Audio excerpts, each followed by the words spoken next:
Hey, Nelson, alcoholic addict. That's not my real name, that's my pen name that I use here at LOL Sober. I got in the car the other day with my kids and I said, hold on, I gotta listen to this voicemail I just got. They started dying laughing. They were like, a voicemail? They could not believe that someone would A, leave a voicemail, or B, listen to one. Um, the look on their faces, it was like I told them I was going to get a Nickelback tattoo on my face.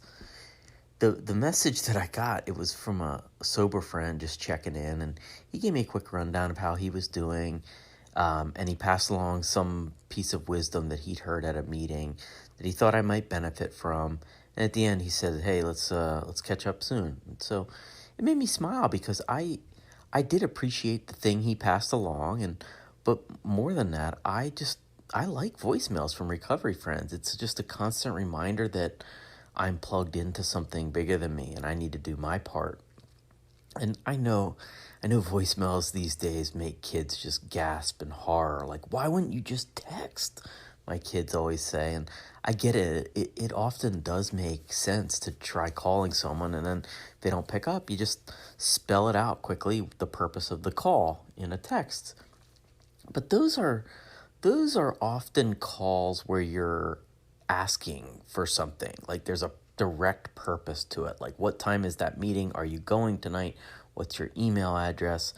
And that's not what recovery calls are usually about. They're usually about carrying the message for me, not completing a task.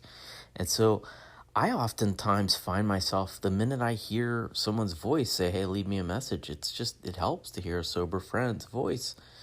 And I get a lot out of leaving voicemails too. I don't completely understand why, but I do. I just do.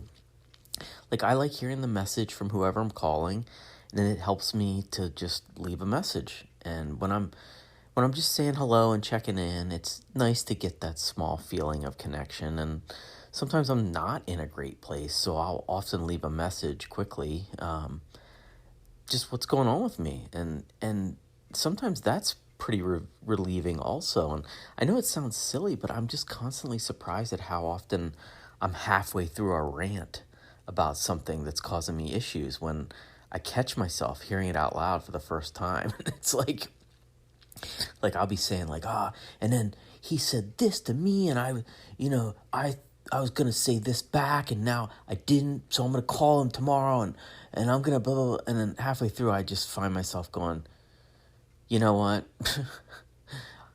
I now I see why this is making me so mad, and I'll laugh and I'll say, "Hey, just give me a call back later. Thanks for listening." And it doesn't seem like that would be some kind of breakthrough moment because nothing really changed. I just said out loud to a recording of a sober friend's voice what was going on with me, and yet it works. I could think of multiple times over the years where I try 3 recovery buddies in the middle of the day, none of them pick up, and I still end up in a better headspace somehow. How awesome is that? It may very well be that in 20 years, like, no one on earth outside of the recovery world would dare leave a voicemail. But I know in my network of sober people, like, you better brace yourself, because even when cell phones have been replaced by something else, and even when the aliens come and take over the planet, even when we fight back and destroy the aliens and take Earth back, I am still going to be leaving you all voicemail messages. So no matter how cool it is. So thanks for letting me share.